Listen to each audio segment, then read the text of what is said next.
Hello 哈，大家好久不见！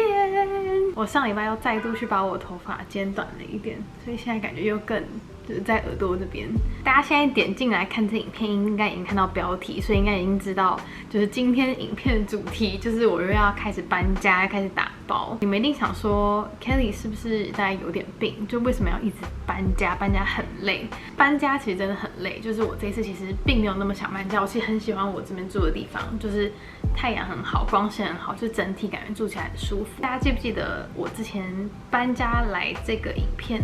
搬家来这个家的那个影片，就我跟大家说，有其中一个原因会搬来比较大的这个 apartment 的原因，是因为就之前因为疫情，所以很多 apartment 的租金都给很多折扣，所以我们就是可以用跟之前住只有一个房间的 apartment 的钱，可是可以用来租这个2B，就是2个房间的 apartment。好绕口，但是现在美国这边疫情就比较是有点像是要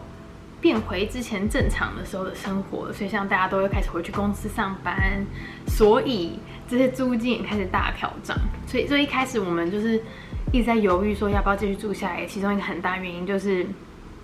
觉得租金很贵，就是没有办法负荷，没有打折、没有折扣之后的这样子 apartment 的租金。第二个原因呢，其实才是今天的震撼弹。我跟我的另外一半其实一直有讨论说要不要去别的州住住看。我跟我的另外一半就是我们考虑就是不会在美国住很久，就是可能在几年就想要回台湾。那就想说，我们在湾区其实已经住了，我在湾区住了差不多5年半了。差不多5年半，就是蛮久的，就有点想说，要不要趁就是回台湾前换一个地方，就是住住看，就是体验一下比较新鲜的感觉。所以这次我们搬家其实考虑了蛮多，然后一是因为租金，然后第二个就想说，蛮想要试试去别的地方生活看看的。那很冷淡。我先不公布我要搬到哪一个州，你们现在猜猜看，现在留言猜猜看，就是猜。一方面是因为打包的关系，所以我这一阵子都不太能就是发影片，因为就是其实心里很多事情很烦躁，就是要规划很多事情，所以其实就是整体就觉得好烦，就是有一种真的没有什么时间可以很开心的拿起相机来拍东西。但最近都算是确定下来，就只剩下开始真的打包。你们看我后面超烂，我现在已经放弃，就是我已经不想要维持家里很干净。然后现在客厅这边已经开始有一些箱子堆起来，就是我们已经上个周末的时候稍微打包了一点点，就是进度其实不太够，就稍微打包一点点。然后这礼拜要继续开始来打包。然后对，我给你们看我房间。给你们看一下，这是我房间的那个衣柜的地方。然后上个周末的时候，我真的是超级认真，就把几乎所有衣服都清掉，然后只留下我们大概这1-2周会穿到的衣服。虽然后面我发现我清太快了，就有些衣服都其实还需要穿到，但是我想说算了，就是现在目前都还在家里上班，所以没关系。所以我这边已经大概空了。厕所的部分的话呢，我其实这边柜子也都把它清空，之前都是满满的东西，然后而且我这边放一些化妆的柜子啊，也都暂时都先清空了。然后下面这边是我最近在用的那个化妆品，还有一些就是要送朋友的面膜啊什么之类的。这是我现在目前的进度。然后这个周末呢，我的最大敌人就是厨房。你看我现在已经放弃我的厨房，我现在厨房就是其实我跟你们说，就是中岛，如果你家有中岛的话，你真的要很认真的收拾家里。如果没有很认真的收，像我最近有点叫什么放养的状态的话，你的中岛就会变成这样子很乱。因为你看其实我们的主卧室算是收的还 OK， 至少有70%了，所以我其实觉得最可怕应该是厨房。因为你看我厨房首先中岛很可怕，然后再来是我这边其实有这柜子里就是满满的一些料，比如说我的武陵菜叮叮，然后还有一些比如说 pasta 的酱啊，就是我这边的 pantry， 我要大概这礼拜先来收一下。这边其实也有很多的酱，超多盘子跟杯子，我觉得盘子好难收哦，所以我应该这礼拜就会先周末稍微来把它收一下。以上就是我最近在忙的东西，就真的蛮忙的。算一下，今天应该是我倒数搬家的，我数一下哦，假设0、1、2、3、4、5、6、7、8、9、10、11，今天是第11天。然后我书桌区都完全没有收，我这边还放一大堆书跟笔记本，所以我打算今天晚上如果有空的话，就下班之后，我应该会先从收厨房开始。然后厨房至少把暂时接下来1个礼拜都不会用到的那些酱啊、什么那种腌菜啊，我都先把它收进一个箱子里，然后可能就留一些盘子跟杯子、一些碗，就可能下一个礼拜还有用。但是我希望就是我这礼拜至少有一个进度，至少厨房要一半先空掉，不然我就会我是属于那种会一直很慌张的人，就我心里会一直算。剩下几天，然后怎么办？好像不够，就是我是一个慌张的人。我希望就是不要给自己太大压力，但是我希望每天都有一点小进度，不然的话，感觉时间好像不太够。让 A 露跟你们 say 个 hello，A 露。我在上班的时候 ，A 露这边会有一个椅子，这里，娜娜来了。娜娜过去了，好，露就会在我旁边的这个椅子这边，然后就是躺在那边睡觉，有时候还会打呼，有点过分，但是很可爱。就这样。好，那我现在要继续上班了，然后希望晚上有时间可以整理，晚上见，拜拜。Hello 大家，Hello 大家。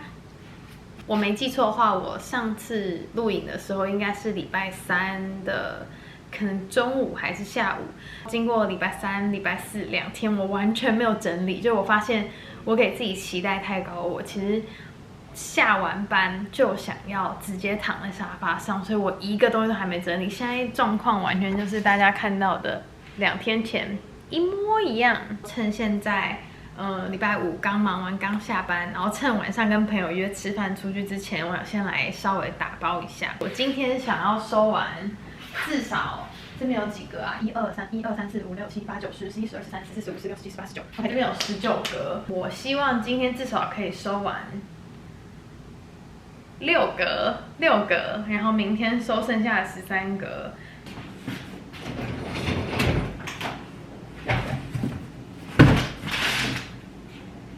开始搬家，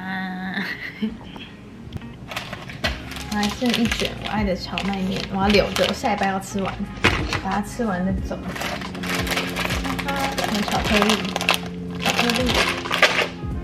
一堆罐头，这个江江是那个桃子的罐头，就是里面是桃子片，然后里面的这个汁，这个水是白葡萄汁。双6格的，还有那个我的米纸，你知道吗？我那天还特别去超市，然后再又买了一个，就是我现在身上有超多这个，我很爱吃春卷，我有超多那种小罐头。这边是罐头，然后下面这边是我的茶类，我有超多茶类在这边。我的基诺奶茶，这还是很好喝的。我留个2包好了，以免我这几天想喝。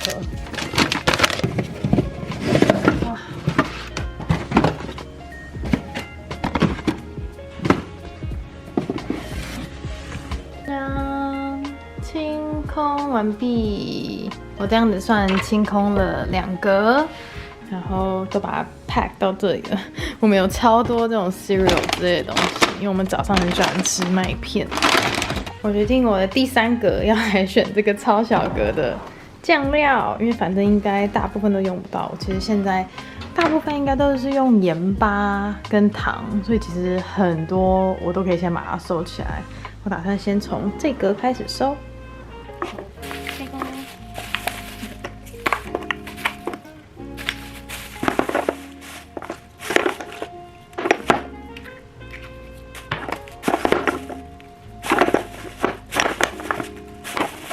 我们有一些酱料可能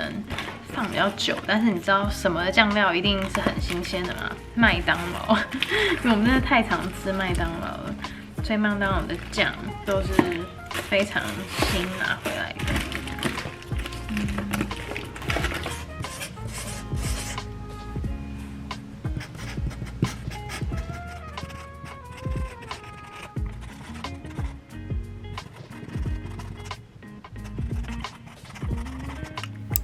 Hello， 我现在要开始来打包我的书桌区。我的书桌区就是这边有很多书，然后桌上其实有很多东西，所以我要先从我的书桌区开始打包。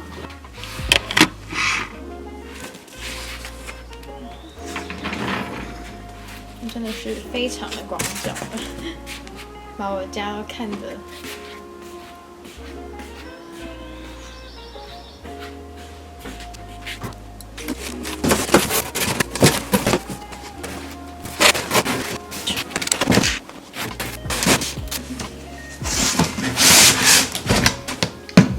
我还有，今天是礼拜3，我礼拜天搬家，3、4、5、6，4天搬家。你看我家后面的东西都还没搬，其实房间差不多了啦，主要就是小东西。我觉得搬家就是前面都会收得很顺利，然后最后一里路就会特别辛苦。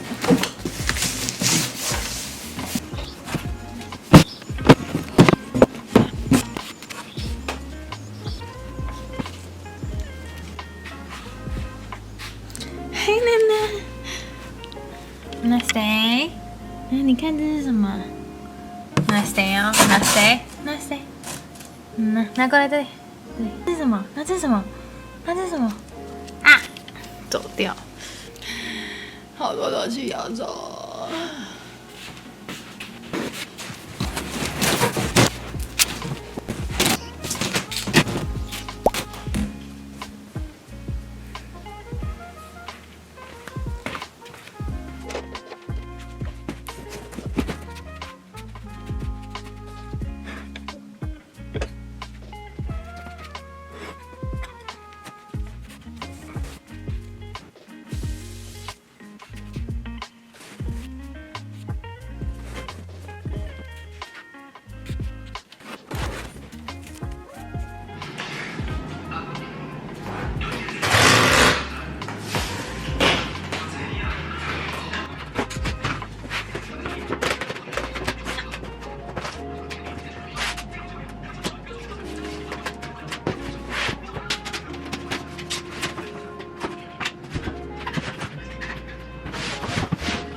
好多东西，这个下面都是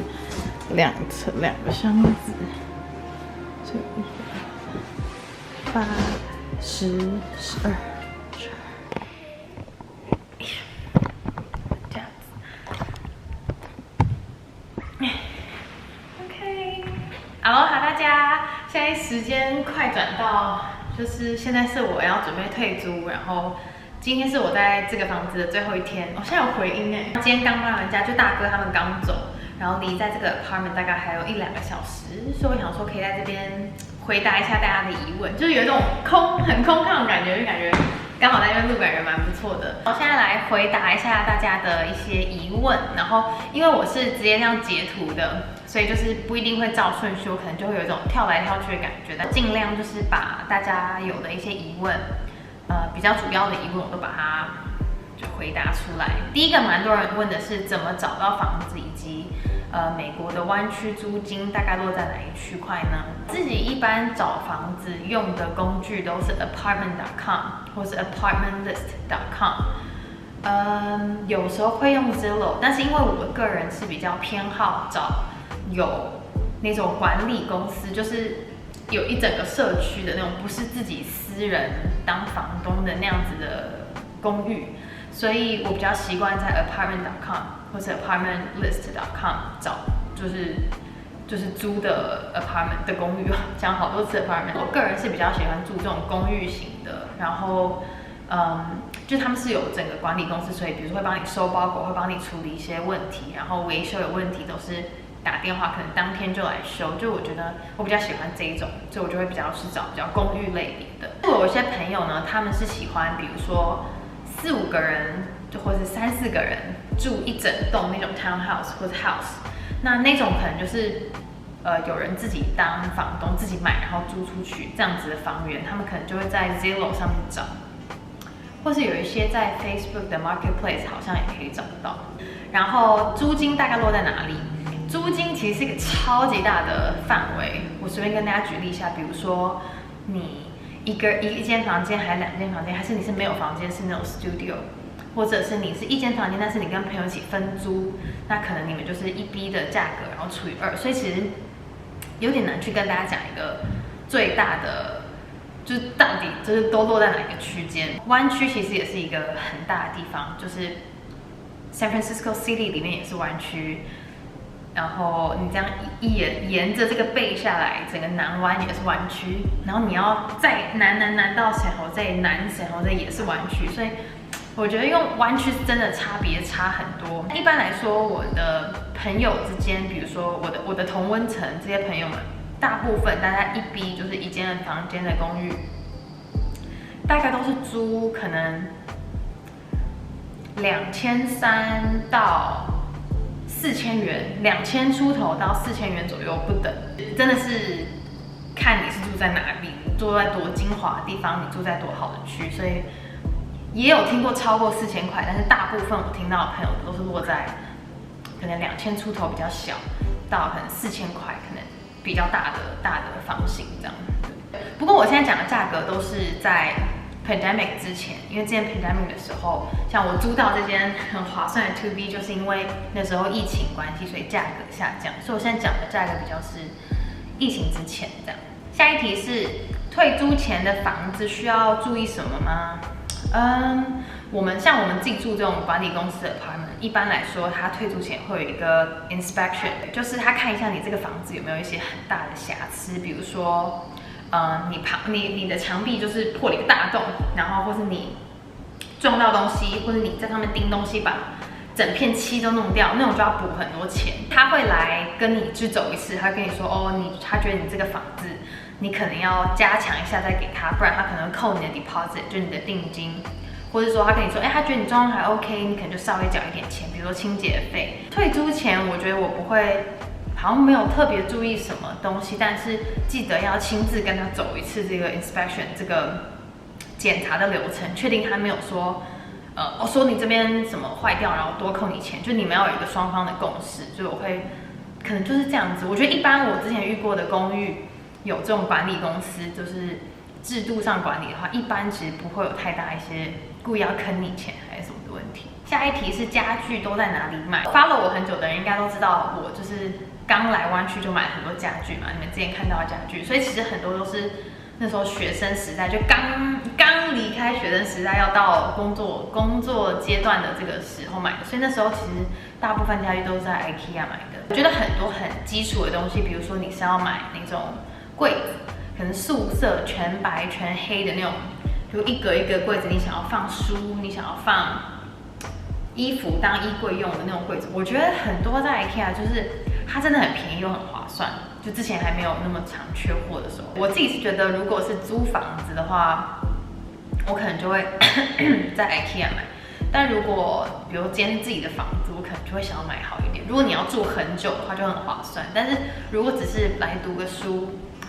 或是你只想在美国再住个1-2年，我觉得 IKEA 就 OK， 就是以价格跟实用性来说，我觉得我大部分是在 IKEA 买，我觉得还不错。下一题是大型家具，像是沙发都怎么运送呢？大部分因为我之前都是在 local， 就是不会去很远的地方搬家，我可能都是比如说10-15分钟的车程，同样都是在一个区域里面。大部分的搬家公司都是可以帮忙送沙发，我就是直接找一个搬家公司。然后他就会帮我处理好所有我需要的东西，我只需要把它们打包好。然后接下来那些师傅大哥他们就很会搬东西。一般来说，就是搬家公司都可以处理好这些沙发、什么床之类的。下一题是想请问纸箱去卖场、超市买得到吗？我一般纸箱都是去 Home Depot 买的，他们会卖一些，比如说 heavy duty， 就是可以装超多东西的箱子，或是不同的 size。所以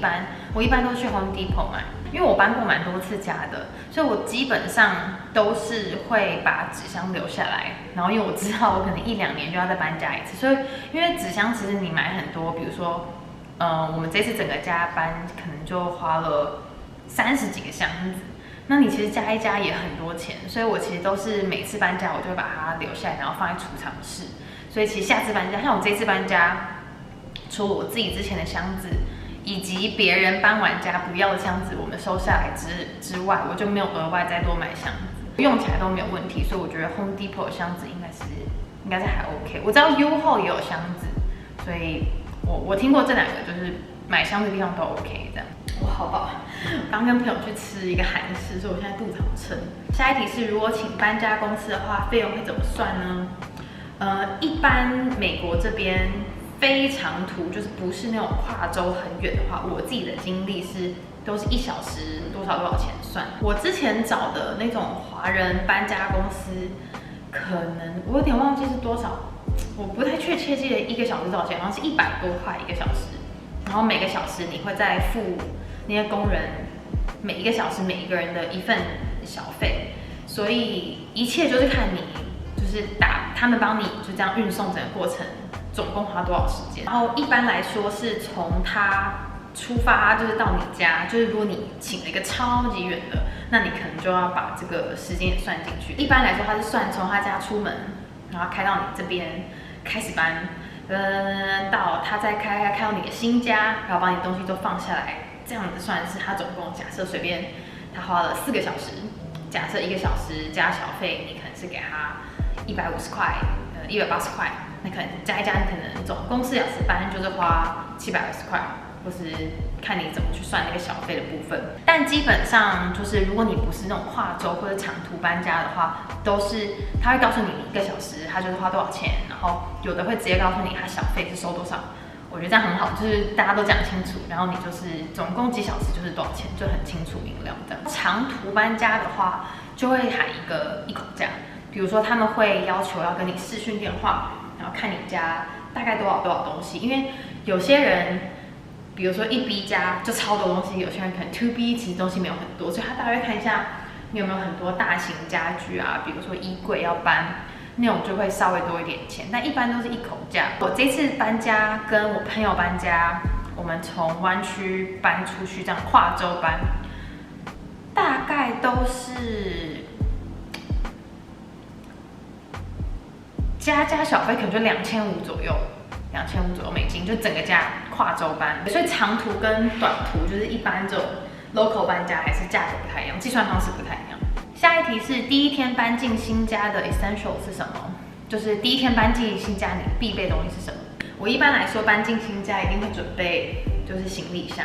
然后会放我觉得第一天会用到的东西，比如说洗澡的毛巾，比如说至少1到2天的换洗衣物，因为你有时候可能会非常懒得马上 unpack， 马上就是把你刚搬过去的东西开始打包收你的东西。那这样的话，你的行李箱就是如果已经就是有把那些什么你会想要第一天就换洗衣服都先准备好的话，我觉得就会很方便。所以我一般第一天搬进去的 essential 衣物类的，或是那种换洗，比如说保养品、彩妆类，我会以一个像是短途旅行的方式在准备，比如说大概带1、2天的换洗衣物啊，然后保养品、彩妆品，然后洗身体的，就是洗头发的，我都会先带1份这样。除非你知道你一定会一到新的地方马上把箱子都拆开，然后把东西都归位，我是可能不会啦，所以我都会先带一个行李箱，可能还会特别把那种滤水壶、热水器，就是那种你可能要喝水的东西特别拿出来，或至少知道在哪个箱子里。我想想看，充电器，但充电器我会放在我背包里面啦。对，充电器，因为你一定要充电，所以一般我就是衣物、换洗衣物。像是短途旅行那样子，然后就是水壶啊，然后充电器，大概是这样。下一题是租房子需要保证人吗？或是在签约的时候需要特别注意的点，跟台湾不一样的地方？在美国的话，租房子不需要保证人，但是因为我在台湾没有出社会后租过房，所以我不确定有没有不一样。但是在美国，一般来说，他会 check 你的叫什么信用分数。比如说，一般你如果是住稍微比较新一点或是比较贵一点的那种公寓，他会说好，比如说你的薪水至少要他的房租的几倍，就是他怕你可能不是很多倍，但是我忘记有一个数字，但他怕你没办法付出来，或者他会调查你的工作机构，还有你的信用分数。我记得薪水要知道，我有点忘记他确切看了什么东西，但因为他会跟你要你的那个一些基本资料，所以他可以去查你这个人的信用分数跟你的整个收入状况，他确保你是真的有能力住在这边，然后付这边的房租这样。下一题是搬家的话，如何运宠物狗狗可以一起坐飞机吗？在美国的国内的这种飞机是可以坐飞机的狗狗，但是它一般会分成不同的尺寸，比如说像A卢跟娜娜它们够小，所以它是可以进到叫什么客舱里面，它就是占用我们的一个 carry on 我们的随身行李，就我们一般不是上飞机会把行李放到前面那个人的椅子下面，然后 A 卢跟娜娜就是会占用那个空间，所以它就会占掉我们一个随身行李的名额。是要买机票，就他们一个就占这个空间，大概是好像是100块还是105块，我稍微有点忘记。一般流程是我会先看好我要哪一班，我会先买，然后我会打给航空公司，然后我会说，我现在买的是这班飞机，然后我现在。我想要加一只狗的名额在这个乘客上，因为飞机一般有宠物数量的限制，比如说可能只能4只或6只，所以我为了确保我有这个名额，所以我都会打电话先确认他们有这个空间，然后我会请他们加在我名字上。然后到了飞机你要飞的当天，你就带你的狗狗，然后去那个柜台跟他说你要帮他买机票，就是他已经在你的名字上，只是你要去现场帮你进行那个刷卡动作，这样过那个。安全检查那个输送带的时候，就是狗你要抱起来，然后它的那个宠物的袋子要自己过那个输送带。那之外就是没什么，就跟你一般搭飞机一样，只是它会放在下面对面前面那个人的椅子下面的那个空间这样。像我朋友他们是有养比较大的狗，那比较大的狗的话呢，就是他们会做货舱 cargo。然后好像机票比较贵，我不太确定。之前疫情的时候，有一段时间很多飞机是不给宠物飞那个宠物货舱的，但最近开始可以飞了。所以如果你们有这个计划的话，可以打电话问一下航空公司。下一题是搬家公司是不是都会提供纸箱？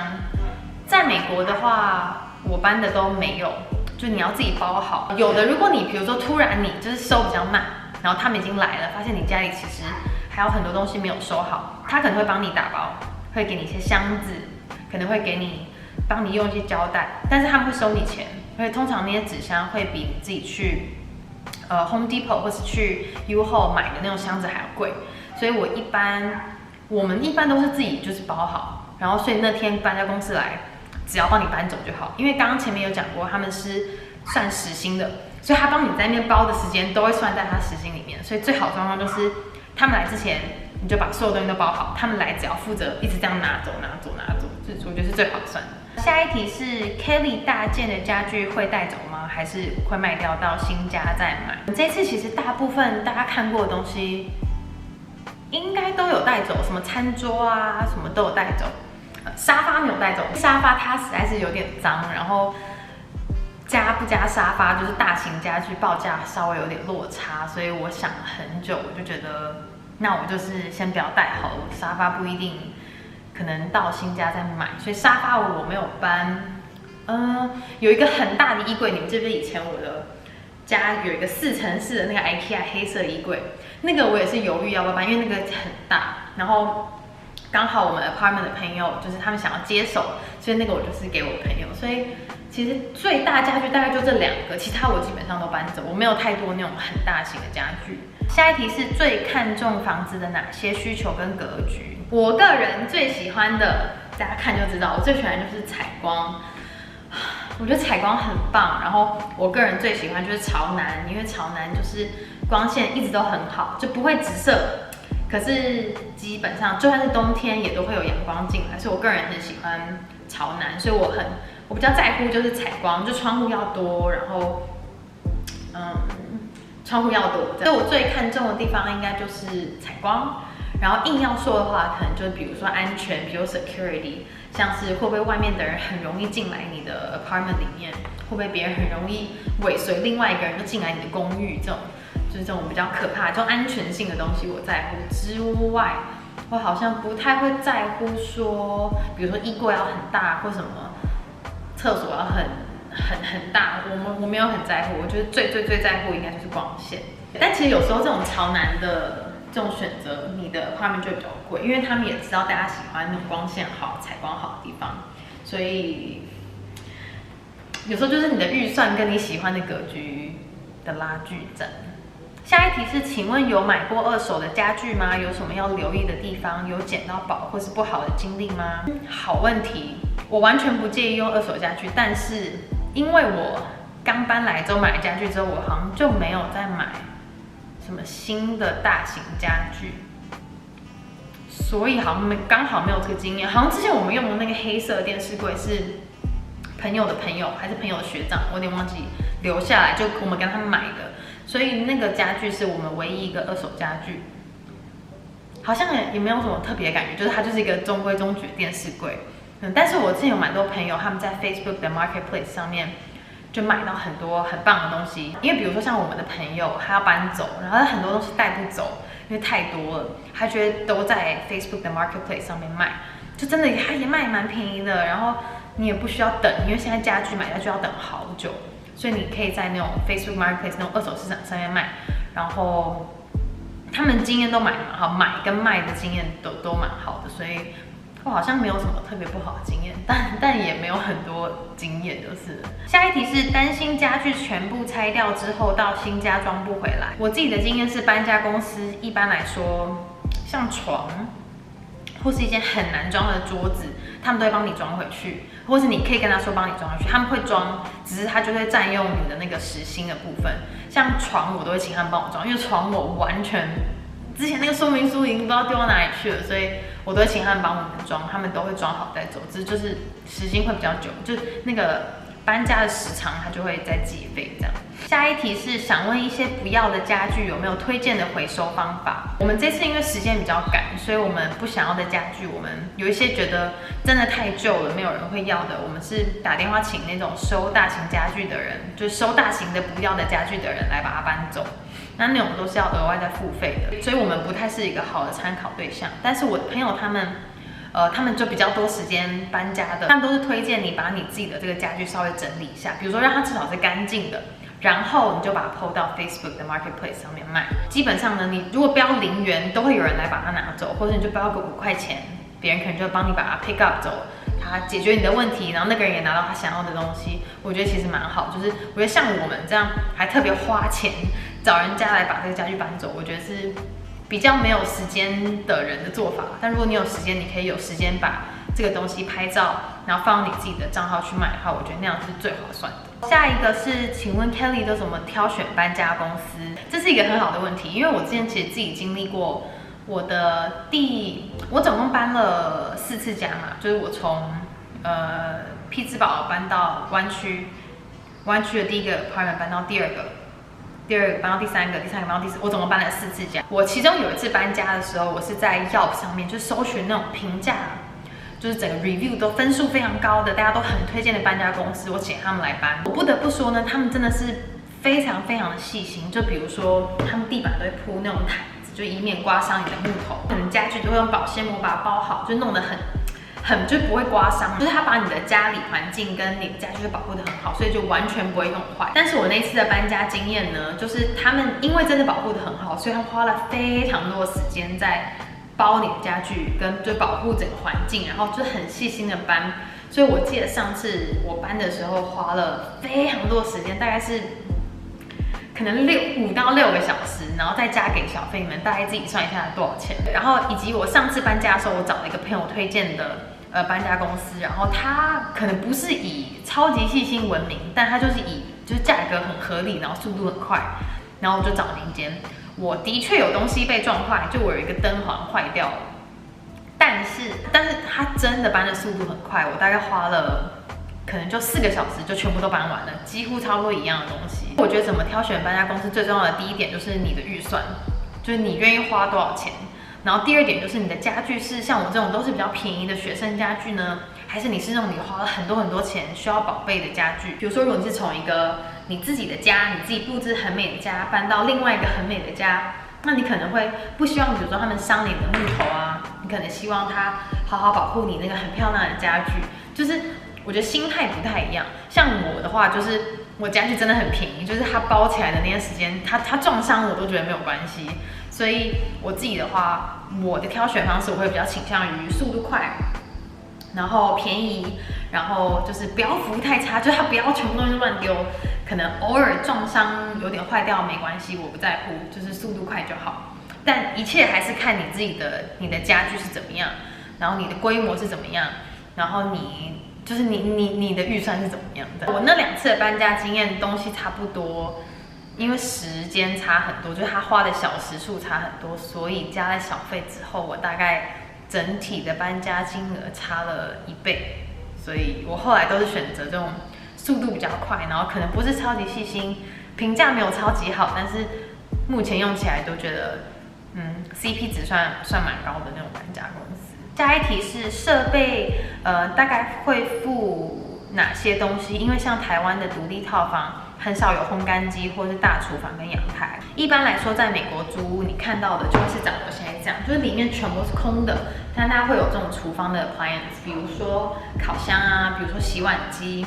烘干机、微波炉，没有，烘干机不在厨房，然后冰箱，然后还会有洗衣机跟烘干机。加州是这样啦，因为我知道纽约好像很多的 apartment 是没有你apartment 里面自己的洗衣机跟烘干机，但一定基本上都会有厨房的配备，就是一般那种